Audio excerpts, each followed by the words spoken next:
Okay, we're live. Hello, everyone. Welcome back to GetFPV channel.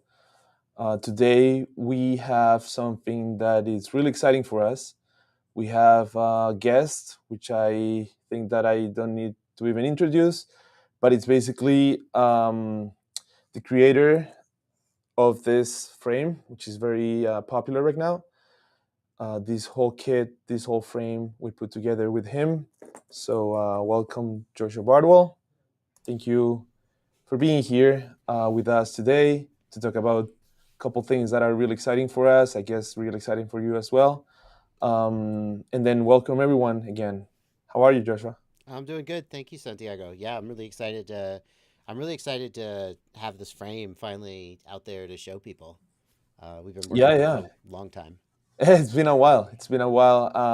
I'm sure that we took our time, right? We wanted Hmm. to do things as we both Lumenier and you wanted in terms of quality and then features and a lot of things that we went through back and forth. So yeah, thank you for being here and having some of your time to talk about the frame, the kits that I feel that people are really enjoying right now. Yeah, it's been great. We released the beginner build kit, and I immediately started seeing people posting pictures of their builds and asking questions about little issues they were having, and it was just so exciting to know that people were out there building, in a lot of cases, their first FPV drone using our kit and my tutorial. Exactly, Yeah, exactly. I think that it's really helpful for people that are beginning to have a lot of information, right? And yeah. that's why this kit is really intuitive for people in having a lot of information on the channel, have a lot of videos that helps people being able to build and have a really satisfactory like experience Yeah. behind the drone.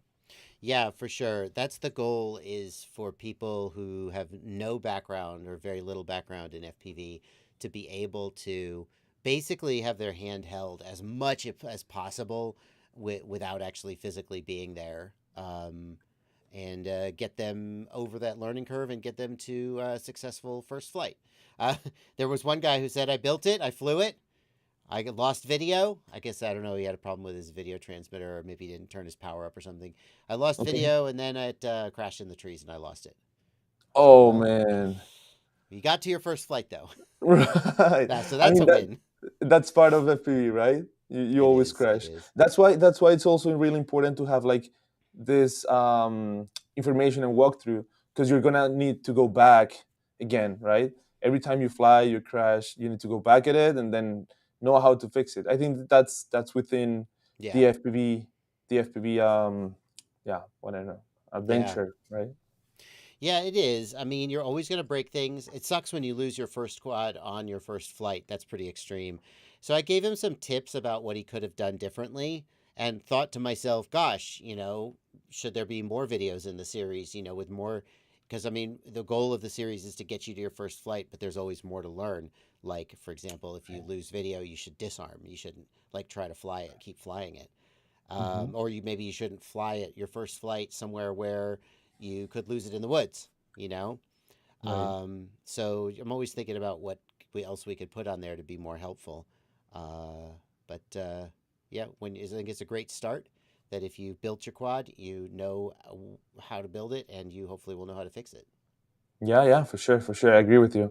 I also think that it took for us like it took our time, right, Hmm. to come up with the new version because we had Joshua Bardwell first version for a Hmm. while, Yeah, couple years, right? yeah. And I think it has to do with both Joshua and Lumenier thinking about the product like something that would last, Hmm. right? That's Hmm. why this version took its time because we designed something that it's going to last for a while, right? Oh That's yeah, I that hope was so. also Yeah. something behind our mind or our thoughts, getting something out to people that they feel that it's going to be reliable for at Hmm. least a couple years, right? Yeah, I hope so. And Ryan's was it? I mean, I think of Ryan as the guy who uh, did the X plate. I don't know. I know you Yes. guys worked together on the design of the frame. Um, Is he the one who pretty much drove the X Plate, or was that more collaborative? Exactly. So the way it works over here, it's I'm in charge of the projects, like developing the projects, and then Ryan is one of our designers for the Hmm. frames. So Yeah. he works with us constantly.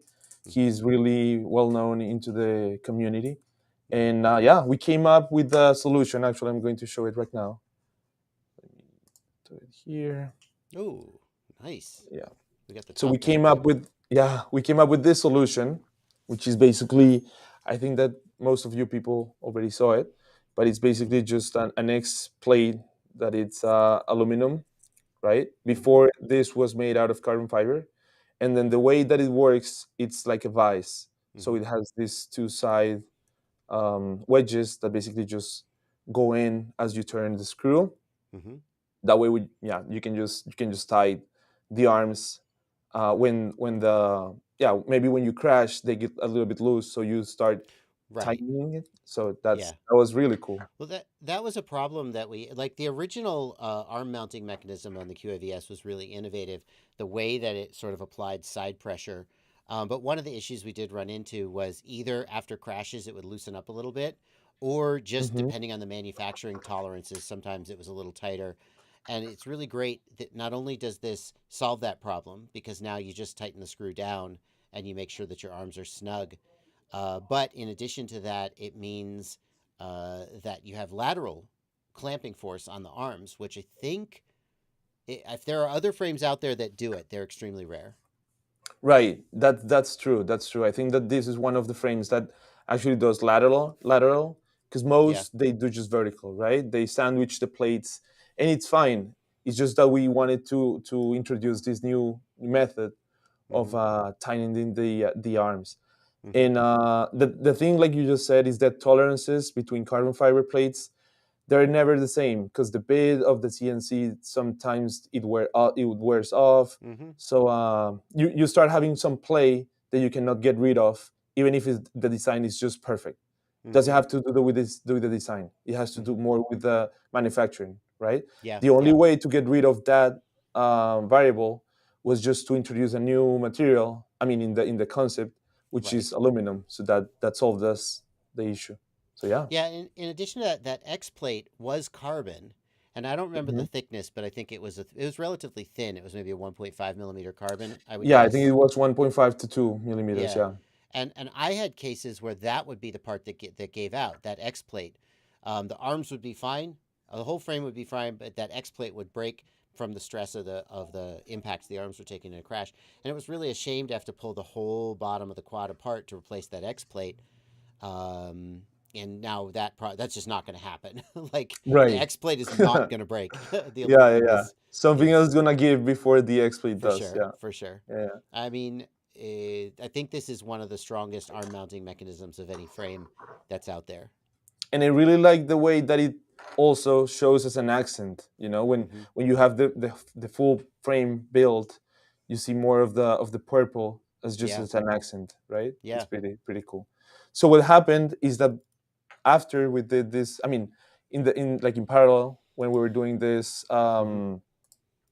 this frame kit, we also knew that people wanted to have a solution that they could put together as a DIY kit, Hmm. because a lot of people they do like the option of building and following the tutorial and Right, guide that you put together, right?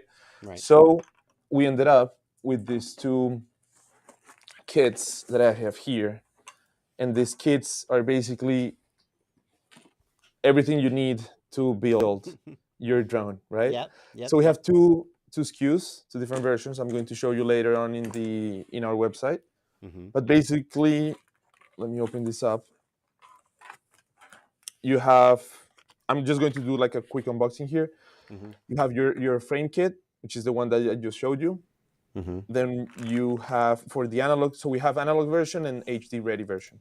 So for both, you have your frame kit, you have your motors, Hmm. which are Xilo Stealth. If you want to, if you guys want to see more in-depth review, of course, you can go to Joshua Bardwell's channel and check up the both, like all the videos that he put up in terms of the kits, but Hmm. we have camera, antenna, video transmitter, and then we have the stack, right? Yeah. Together with some hardware and miscellaneous stuff to put together the kit with antenna mounts, wires, zip ties, and then we have a channel sticker and 3 sets of props. That's Yeah. basically what comes inside of the kit. The only difference between this kit, the analog kit, and the HD ready kit, it's of course analog comes with the transmitter, video transmitter, camera, and antenna for the system, and then HD ready, it's ready for you to put any HD system you want, right? Yeah, I was surprised that the analog kit was more expensive than the digital kit until I Right. realized the digital kit doesn't come with a video transmitter. You have to provide your own. And that was just because I think the instructions for mounting and everything are a little bit different, but basically what comes in the kit is the same except for the video transmitter. And rather than have 3 or 4 different SKUs, just have one SKU, one product, and then people just add their own made the most sense. Exactly. Yeah. So the thing is that right now we have a lot of options for digital systems, Hmm. and giving people options to mount whatever they want, even if it's Walksnail or DJI or HC0. That Hmm. was like the main thought behind the HD Ready kit. Hmm. Um, yeah, basically that's it behind the kits. So the good thing about this, it's everything that you need comes together. Everything that you need for building the first kit that you're, yeah, gonna Yeah, build. there were a couple things we left out, which the product page notes it, but I've had a couple people ask because so it doesn't matter how often you like show a warning on the product page, some people will miss it, but it doesn't Okay. include the receiver. Um, I used an Express LRS receiver in my tutorial, and I said if you want to follow along with the tutorial, this is what you should buy. But we didn't want to assume like somewhere out there's someone who's flying Crossfire or someone who's flying FreeSky and they already have a controller and they wouldn't want to buy an Express LRS receiver that they wouldn't be able to use. So that's the main thing that's left out. I think you have to buy that Hmm. separately. And then of course if you're starting from scratch, there's a million other things you could buy. Right. That's right. That's true. Let me show you real quick on the because I think that you have a good point. I'll show you right here, Yeah. guys. So this is basically the product page on GetFPV. So both HD ready and analog kits are in stock. You can just, yeah, look for beginner DIY FPV drone kit, Joshua Bardwell, and then we have under here Hmm. a list. Let me see where you can find a list of recommended, not included parts, as Joshua Hmm. was saying. Hmm. Basically, these are parts that you can pick. If you want, for example, in the HD Ready, you can select whichever unit you want, or if you don't have batteries, battery charger. Like all of these things have been put out together with Joshua in terms of what he uses.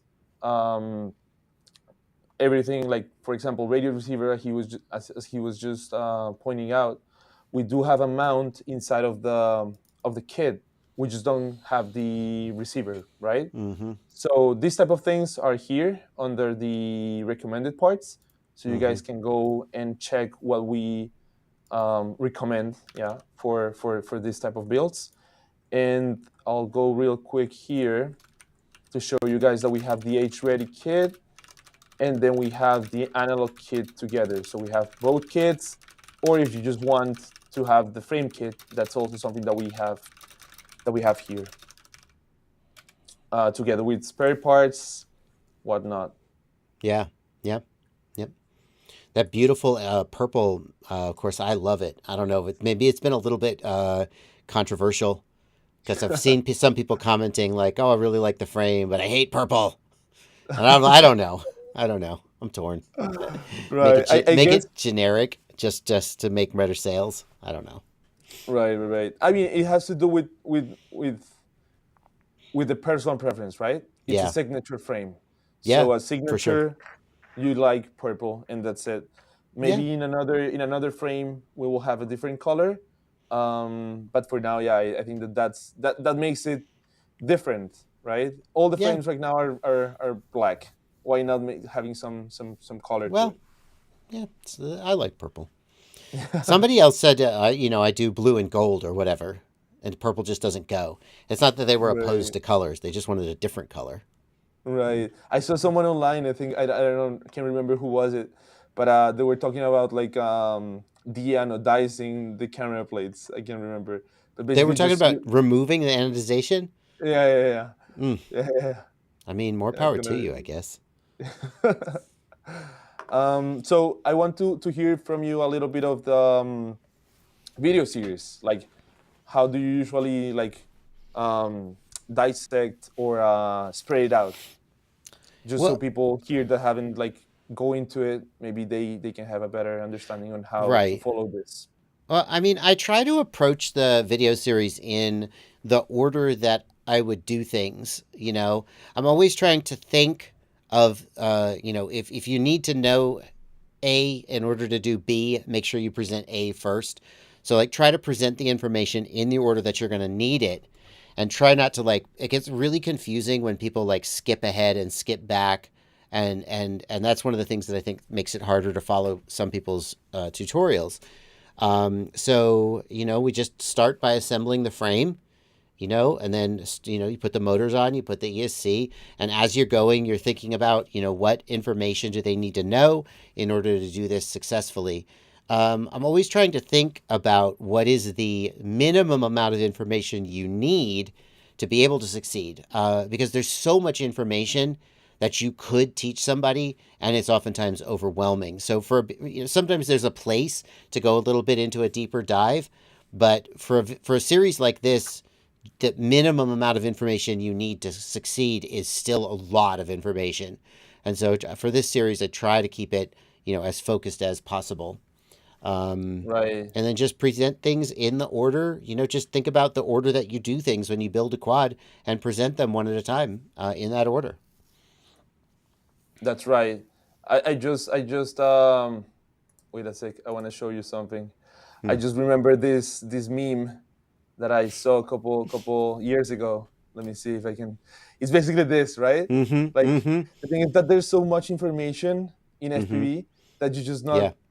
It's not just FPV, right? It's Right. everything. So Right. I get it. I get it when you say there's a lot of information, and Yeah. then going behind like the most important things and spreading it into different chapters so people can go back or Yeah. forth. If they miss something, they can just always go back Right. and check what they missed.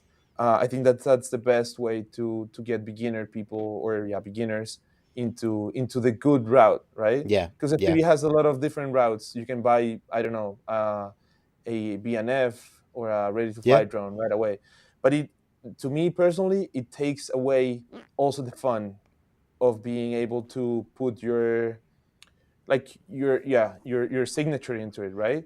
Yeah. It's part of in my head it's part of the process. I started like a while back, and then the first video I started with was an old Roto Riot video, um, and then I'll just keep going back to it every time it crashed, because every time you crash you cannot just send this to the manufacturer again if it's No. an RTF and be like, Yeah. hey, I broke my drone, can you fix it for Right. me?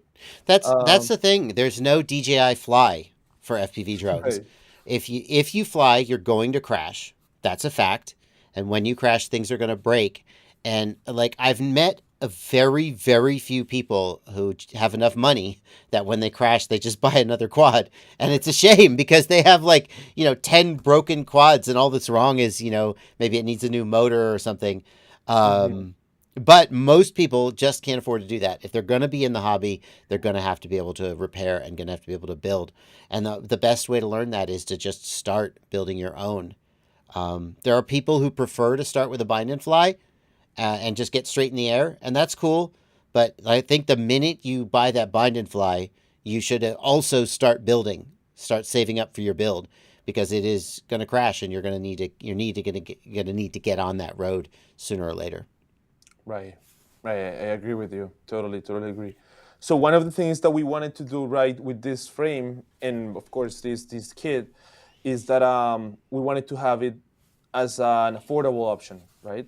Lumenier is well known for quality, but we also wanted to get behind someone who's starting, Hmm. right? If someone Hmm. who's starting, maybe like Joshua said, you need to buy a lot of things, Hmm. and then it's pile up, and Yeah, your for sure. card starts to get yeah, more expensive and expensive.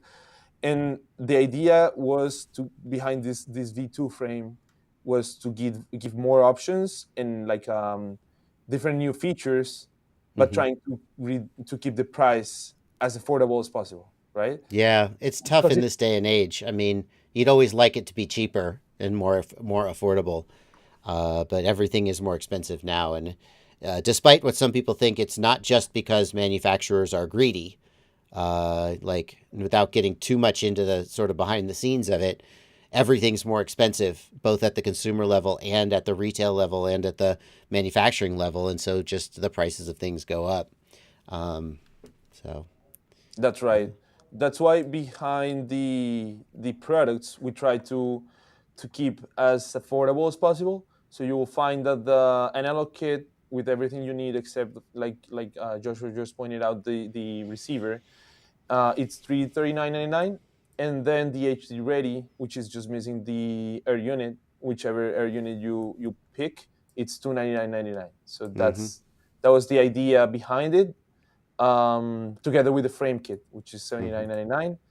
And yeah, basically, like I was saying, the idea is that to get into the position of someone who's just starting, right? Yeah. To have something that is good quality, reliable, as well as decent price for someone who just wants to start. Yeah. I mean, I like to say that it's not the cheapest thing you could possibly build. Like the absolute cheapest, cutting all the corners quad you could possibly build, you could get the price down, but you're gonna make a lot of concessions there. And what you've got here is not the cheapest quad you could possibly build, but something that's pretty solid. And of course, the value hopefully is not just in the kit, but also in the tutorial. As the guy who like made the tutorial, I have to say that, right? Um, yeah. That's right. I would like to maybe go behind these questions. We have a live chat over here. I've seen you Hmm. guys talking and commenting over here. Have Yeah, you and all? actually, a lot of those questions are coming. I'm simulcasting this on my channel, so if anybody watching my Oh, channel great. is like, "What is this?" This is a simulcast of a Lumenier live stream on their channel. So head on over to GetFPV's YouTube channel and subscribe over there as well. But a lot of the comments are coming in, I think, from my chat, so that's Great. fun. You wanna read some? Sure, why don't you pick them? You pick them, Okay. I'll answer them. Okay.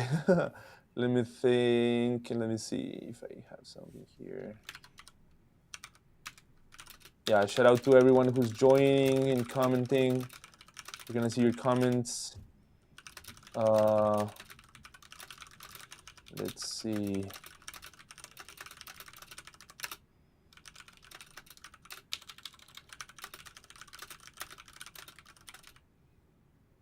One sec. Is this kit global or just the US? Oh, great So, question. Ian Great Cooper question. asks. So, I believe the only place to get it is GetFPV right now. Is that right? Right now, we are the only place to get it, but we are getting this kit, just the kit, the frame kit, sent out to I think two or three more retailers Mm-hmm. around the world Mm-hmm. that they are going to start selling it. But yeah, just the kit, the frame kit, as of right now, it's just here the fee, but you can buy it somewhere else. But this kit, The the beginner build. white kit, the bigger build, this is yeah, you can only find it. Yeah. So, I mean, you can buy it from GetFPV and they'll ship it pretty much anywhere. But a lot of people in Europe are a little annoyed at the cost of the shipping, especially because I had one guy who contacted me and he said he bit the bullet. He paid the shipping to ship the kit to Europe because he just wanted it that badly. And then when he crashed and broke it eventually, he had to do the same thing again for replacement parts. So there you go. Just how what it is. But We do, yeah, you're right. We do worldwide shipping. We do shipping with any or your preference mhm. shippers such as DHL, FedEx, UPS, everything you want, anything you want. But yeah, if we feel that there's going to be a demand of people outside of the US that want this kit, I think that it's a good idea to have Hmm. dealers get them as the That would full be kit, great. That would right? be great. Yeah. That'll be cool. Yeah. I mean, I'm sure the demand would be there. People would just have to know where to order it from, know who had it. There's definitely people who want to be able to get it, no doubt. Right. Yeah, great idea. Let's see what else we. Is it Bando Proof? Well, I'm going to give you my honest answer to that. And my honest answer is that my preference when I design a frame is I wanted something lighter weight. Way back when we did the V1 of the QAV-S, my priority for the JB QAV-S was to have a weight coming in around, I think we hit around 115, maybe 120 grams. And I had just come off a build. My builds had been getting heavier and heavier and heavier. And I had just come off of like a 900 gram with GoPro, 900 gram 5-inch build. And it flew really badly. I was really unhappy with how it flew. It was really sluggish in the corners and slow to accelerate. And I didn't like it. So I started exploring lightweight builds, and I really wanted a frame in that lighter class. There are a lot of people who say the difference between 120 and 140 gram frame is only 20 grams. That's not that much, and it's true. But it is 20 or 25 or 30 grams you can save on your frame, and that's it adds up. Weight savings add up. So it's not the most durable frame because durability wasn't our priority when we designed it. We want a reasonable amount of durability, but if you look at the kind of flying I do, I'm not in concrete bandos smashing it into walls day after day after day. That's just not what I do, and that's not what the frame is intended for. So I think if you do that, you will be disappointed with how often you break an arm. If you do more sort of normal style flying like I do, it's reasonably durable. Right. Yeah, I agree with you. I think that there's like a balance between different. I mean, you cannot have it all, right? Right. You need it's a trade-off. If you want durability, you need to sacrifice some weight. If you want agile Mm-hmm. maneuvers and different things in a flight that it's different, you need to start giving up things, right? Yeah, for sure. That's why it's a signature. It's a signature build because that you build, you fly. Um, but yeah, I agree with you. Maybe this is Yeah. not the most bulletproof frames, but as well, I've took it to its paces and Mm-hmm. I've crashed multiple times, and it's really Yeah. decent. No, it's reasonably durable. It's reasonably durable. There's a level of abuse. There's people out there. I'm not going to name names. You could guess probably who they are in the chat. There's people out there who say, I don't give a damn how heavy my quad is. I just want to know for sure that the frame's not going to break. And they have durability at all costs. And that's not where my priorities are. I'm think reasonable durability, but without sacrificing agility, is my priority. Right. I have another question that says, is the receiver like ELRS thing? I guess this is someone new to the hobby. Mm-hmm. Mm-hmm. If you want, you can explain a little bit about it. Yeah, the receiver. So the receiver is what receives the signals from the controller that you hold in your hand. You got the controller in your hand. You're moving the sticks, and it's transmitting the signal for what your stick movements are and so forth. And the receiver is the thing on the quad that picks that up. So if you're thinking about Express LRS is a control link protocol, and the Express LRS would be the receiver. There are other control link protocols that people might use, things like Crossfire, Tracer, Ghost, FreeSky. We could just throw off a bunch of names. All of those are control links, and all of those would be related to the receiver that you put on the quad. Yeah, perfect. I guess ELRS is your preference as of right now, right? Yeah, pretty much.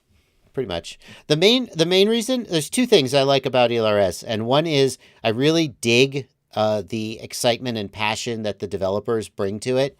I talk with them sometimes. I hang out on the Express LRS Discord server, and it's just really fun and inspiring to see people who are so excited and passionate about the work that they're doing. And that's not to say that other people aren't passionate and excited about the work they're doing. They are, but because ExpressLRS is an open source project, you can really see it, and that is interesting to me. Whereas closed source protocols, they do all their work behind the scenes, and then they're like, oh, Right. here's our new thing. The other thing is that ExpressLRS is very, very available. It's like it's never out of stock. Because it's open source and multiple companies make it, you can always get it. And so it's kind of annoying when you want to buy a receiver and you can't get it because they're all out of stock all around the That's world. true. Yeah, Yeah. you have a good point about stock and availability, and I Yeah. also think that since more people can manufacture these receivers, they start to go down in price. Because True. when you have a lot of people and brands competing with different receivers that they all have Yeah. the same protocol, they start to be more affordable and yeah, to the Yeah. market. For sure. The flip side of that, it has to be acknowledged, is there's also a race to the bottom in terms of quality. So people are used to, when they buy an ESC or when they buy a flight controller, if they see one that is like super, super cheap, or maybe there are certain brands that you just know, oh, no, they have bad quality. I shouldn't buy that because it'll just die. But people aren't used to taking that attitude with receivers, because this is like the first time in my time in FPV for sure where there has been an open source control link that anybody can make hardware for. So normally you buy a Crossfire receiver and you have confidence that TBS wouldn't sell you a bad piece of hardware, that they've tested it, that they've quality controlled it, and you can trust them with your control link. But you buy an ExpressLRS receiver, and the ExpressLRS devs who really care about the project, they're not the ones making the hardware. And the Right. companies making the hardware, in some ways, are less accountable. And so there's cases where you'll get a batch of receivers and you'll get 3 bad receivers right out of the box. And you'll go, oh, well, and what people think is, oh, ExpressLRS sucks. But what they should think is, this particular brand, I'm not going to buy anymore. And I'm going to buy a reputable brand. Right. And so that's just not an attitude people are used to having when it comes to their control link, though. Right. Yeah, exactly. And it's something that you cannot, I mean, in my perspective, it's something that you shouldn't um, lowball, you know? It's something Mm-hmm. that should like always be like priority. Like video and radio, for me, it's something Mm-hmm. that should be always top tier in Right. terms of what you buy. Yeah, for sure. Yep. Because like you could buy a mid-tier motor and your quad will still fly, but if you Exactly. lose video or you lose your control link, you're done. You really Hmm. need the best. And so like instead of paying $10 for an ExpressLR receiver, you buy a different brand and maybe it's $15. Um, but you figure it out. That's right. Also, the thing that I felt with FPV since the beginning is that at the beginning you could tell a difference for some products that right now you cannot tell. For example, when motors came out, right? There was a Mm-hmm. huge difference between motors, between qualities, between materials used in motors that you could actually flight feel, and then Mm-hmm. performance-wise, you could tell. Yeah. But nowadays, since there's a lot of companies also working on different products such as motors, like the difference that you can feel between those products are usually not as noticeable as it was before, right? Mm-hmm. But I mean, that's with these products, right? Mm-hmm. But for example, with receivers and video transmitters, there's still a huge gap where you can feel a difference between brands and yeah, like you said, like someone manufacturing something, it's way different from another brand. Mm-hmm. Yeah. Yeah. I mean, there's definitely less distinction. I think there's more companies sort of in the middle. Like there's a lot of sort of pretty good motors out there, right? And there are some motors that are really great, and then there's some that are poor. I think that if you go back in time, there was more of a spread, right? And now people have kind of coalesced towards the middle, where most of the stuff that's out there is okay. Like, and some of it's less expensive, some of it's more expensive. Then sometimes there are features that you really want. But I think it's easier than ever to build a quad that flies okay, or maybe pretty good, compared to years ago when you really had to struggle. Right. I have a question here that says, where does the weight difference come from?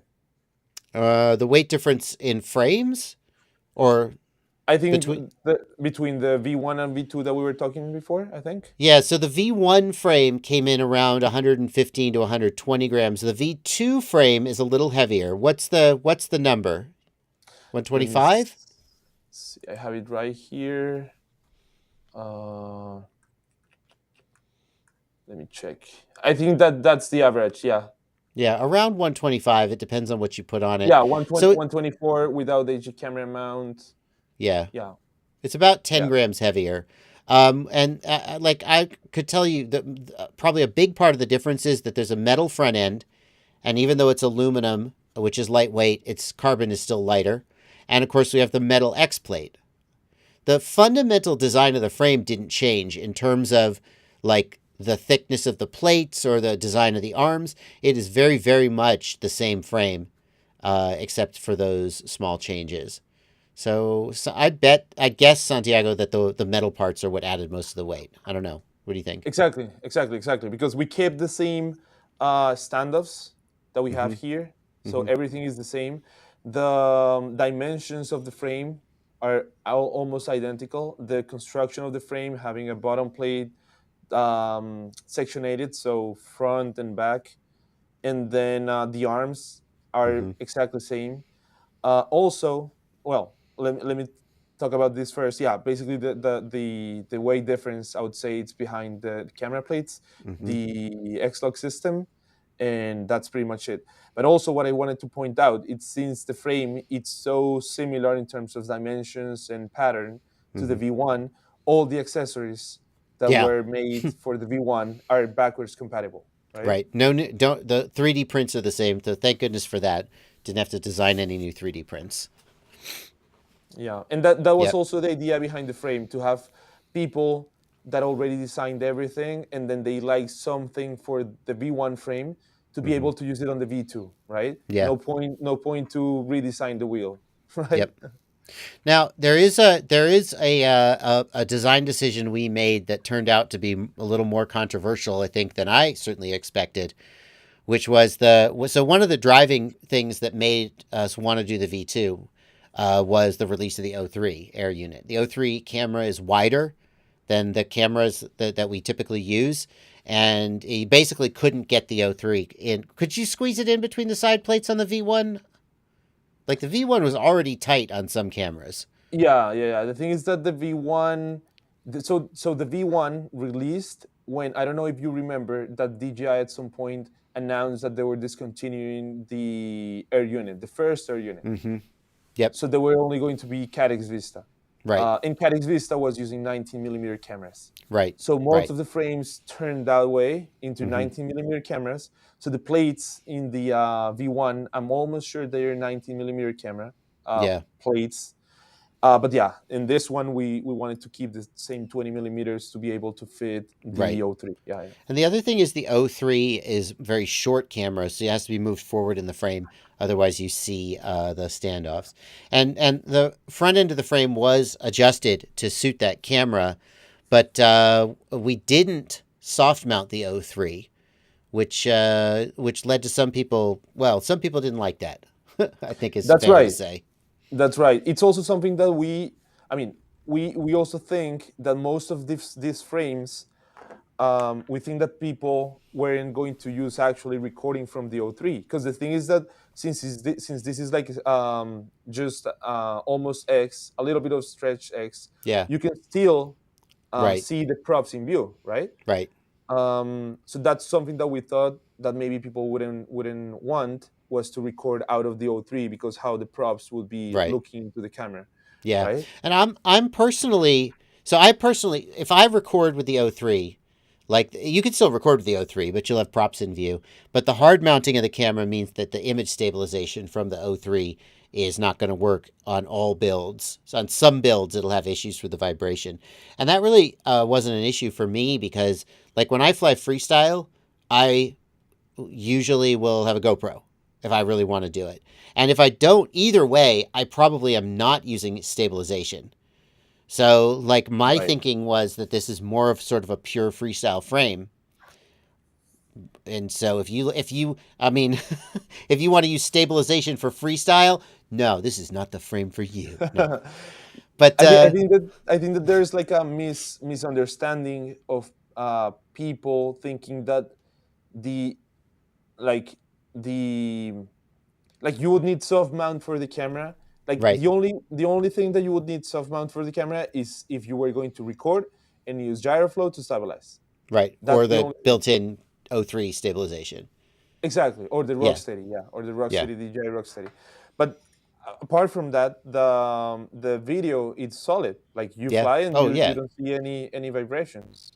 And the hard-mounted camera is going to be more secure, is the counterpoint there. Although a lot of people are soft-mounting cameras and are okay with it. So, but that's just a case where, again, it's a sort of a pilot's build. It's my build. The idea behind it is that we're making it like we're making some concessions. We're not going to design it for only one video system because it's the video system that I use. We're going to design it for people to use, but when it comes down to some of these choices, it's just like, well, that's the way I do it. That's the way I want it, and it's my frame, and there you go. Right, that's true. Yeah, Maybe we read a couple more questions, like one or two. sure. Um, thank you again for your time, Joshua. Oh, for sure. I don't know if you have some over there. Let's I see see people here. commenting here about their weight on their drones. Hmm. Um, If your camera is vibrating and you're getting jello, your frame is vibrating and it sucks by design. Mystery D says, just to be clear, Mystery D, and I'm not sure if you're explicitly talking about the O3, the issue is not jello. The frame has good resonance characteristics. There's no issue with jello. The issue is that if you're trying to do stabilization, you need extremely clean gyro data. Otherwise, the stabilization algorithm gets confused.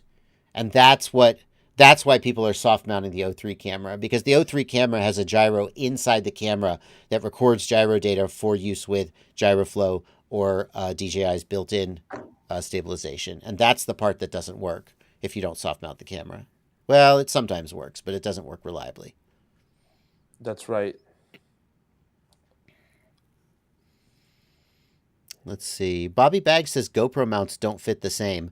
I can tell you I've reused the same GoPro mount from my V1 on my V2.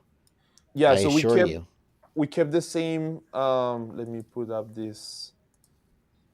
We kept the same mounting pattern Mm-hmm. in the top plate, Mm-hmm. standoff to standoff. We kept, I mean, yeah, screw to screw. We kept the same distance all around the front of the frame to be Mm-hmm. able to fit that those accessories, right? Mm-hmm. If you don't want to fit them, there's also a solution that we include with the frame kit, which is this GoPro mount. It's an injected molded GoPro mount. I usually use it when I do cinematic flying because Mm-hmm. when I'm doing cinematic, I don't crash usually, Yeah. and this is a really easy way for me to take off or put the GoPro when I'm, Yeah. I don't know, moving around traveling. But if Yeah. you want to have like a fixed angle, you just use a TPU mount, right? Yeah. Yeah. So those are the two different options that you can use. I like this mount because it's really easy and lightweight to use. But then I also like the TPU when I'm going like bando or when I Yeah. go like yeah, freestyle Yeah. mix modes that I know that I will I crash. I've put down that style of mount before because I'm doing freestyle, and when I do freestyle, I crash and the angle changes, and it annoys me. But I recently had the opportunity to go to an airport and chase airplanes, just on Oh the wow! landing, just on the landing and takeoff because they were going too fast and too high when they were Right. flying. They would just fly the pattern. But I got to chase them on landing and takeoff, and their takeoff speed is like 60 or 70 miles an hour for this airplane, and the landing speed is something like I don't know, 60, 70, 80 miles an hour. That's the range they were working in. And I brought a 5-inch with a fixed GoPro mount, not thinking Uh about it. huh. And I needed way more up tilt. Like I just did not Oh, have enough up tilt to keep up with the plane. And I what do you wished I usually had fly? 20, 25, 20?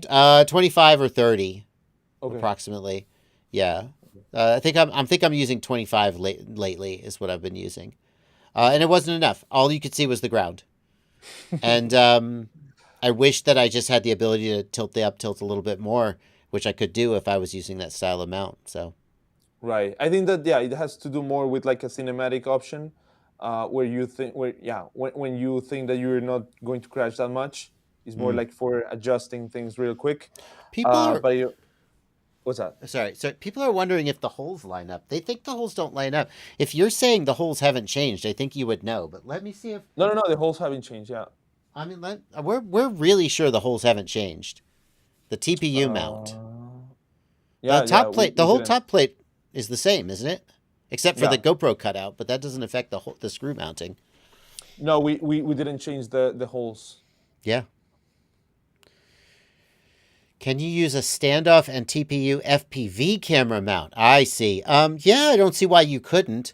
So like if you really wanted to use this frame and you really wanted to soft mount, you could replace the front metal pieces with standoffs, right? Could I do that? Or Yeah, is it yeah, is yeah, it yeah. staggered? No, for sure. Let me show you. So they You could like replace those metal pieces with standoffs and use a 3D printed mount. exactly. So you could have like a standoff going here to here. Yeah. Yeah, that's fine because you have a screw on top and a screw on the bottom, so that's easy. I see. I And see. then, Those are the holes they want to know if they line up. oh, okay, The this top and these bottom holes. holes. Oh, okay, okay, okay. That's a good question. They May did on the I'll need, V1. yeah, yeah, they did because we were using a standoff. Yeah, It sure looks like I they line don't, up, doesn't it? yeah, I don't know exactly. They should. I'm pretty sure. I'll need to check my drawings, but yeah, I'm pretty sure I think it. they do. Where's my. Where's this quad? I have too many quads. I can't find it. I can't find it. Is it over here? Yeah, it's over here. I just put remote ID on it. I got a Oh, video. I got a video where I'm going to show people how to put remote ID on it. Blech. But okay. Which module are you using? Real the quick. flight test easy ID. Okay, we got them in stock. I mean, we're releasing them pretty soon. We just got Yeah. them, what was it, yesterday on GetFPV. It sure looks like they line up, guys. I think you could put a standoff in the front. It really looks to me like they line up. But Santiago, you have the drawings. You can say for sure. Yeah, I think I'll they check. line up. I'll check. I'm pretty sure they do. I'm pretty sure they Mm-hmm. do. Yep. There was not a point to not line them up. Yeah. No. Yep. I agree. Cool. Perfect. I don't see any more questions here. Maybe you'll see some. Any idea about doing a 3 or 3.5 inch version? That's a great question. That's a great question. We see that people are actually liking a lot build guide, build videos series, and of course we would like to do more products. And then a product that it's within Joshua's mind, I think it's something under sub to 50 grams. I mean, sub to 50 grams, right? Yeah, a lot of people are going sub 250 because they're concerned about remote ID and they just don't want to deal with it. For people who do want to do remote ID, so this is the flight test easy ID module, the flight test remote ID module on the JB QAV-S beginner build. Nice. That's what it looks like. The good news is that it can act as a GPS as well. Although It can. it can. Okay. But the Xilo Stax flight controller we use only has 2 UARTs. So if you're using a Okay. digital video transmitter and Express LRS, you don't have a spare UART for GPS. So that's kind of a bummer. Okay. But this is what it will look like if you have a remote ID compliant beginner build. Not the end of It's the world. 20. It's 20 by 20, right? Well, it has 20 by 20 mounting, but you can see it's a little bit larger. You can see the mounting holes there. It's a little larger than 20 by 20, but it does have 20 by 20 mounting. However, I just don't think there's anywhere inside this frame that we could fit it, right? Yeah. It's pretty packed in there. And if you put it inside the frame, then the GPS wouldn't get lock anyway. So So Right. I hung it off. I asked a friend of mine to design me a 3D print, and I hung it off the rear. And I've got a video coming out soon showing people how to do this Very cool. Very cool. if they want to, which Yeah. isn't which is an individual personal choice that everyone must It make for themselves. it reminds me when the first when I was using like an Ace 32 that I had to have like an additional board for OSD. Yep, So I it's remember. it feels very similar to have an Yeah, additional board for. But yeah, you're right. Up to personal preference. yeah, yeah. Yeah, I see someone's here saying yes, it's up to 50 grams with the Joshua Bardwell build motors would be nice. Yeah, that's something that we could work on. Yeah, definitely. Interested in seeing that future video? They're talking about your Mm-hmm. remote ID. Is the Easy ID powered by a 10-volt pad or from the balance lead? The Flight Test Easy ID remote ID module, which is for sale at GetFPV as well. That's one of the things they did was they wanted it to be available through retailers so people could get it. It is powered between 2S and 8S voltage. You power it directly from battery voltage up to 8S. So no need for a 10-volt regulator or any nonsense like that.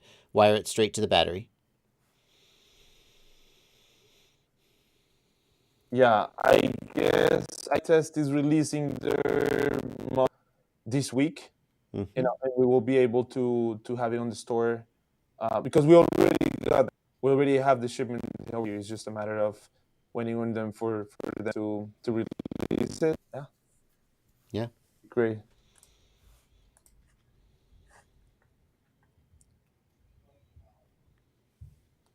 Perfect, perfect. I think I don't see any more questions. I don't know if you have anything else to say, Joshua. No, I'm good. I'm good. Perfect. Thank you. Thank you, everyone, for joining again. Thank Thank you you. for your time again, and for being able to talk about this little guy that we spent some time on. Uh, Please go and watch the build series that Joshua put together on his channel, and then all the product links, all the recommended parts are in stock in our website. You can check in the videos with the links from Joshua. And then yeah, thank you everyone again for being here and talking to us. I mean, hearing from us a little bit. Yeah. Thank you guys. Thank you guys. See you in the next one. Yeah. Bye bye. Bye, everybody.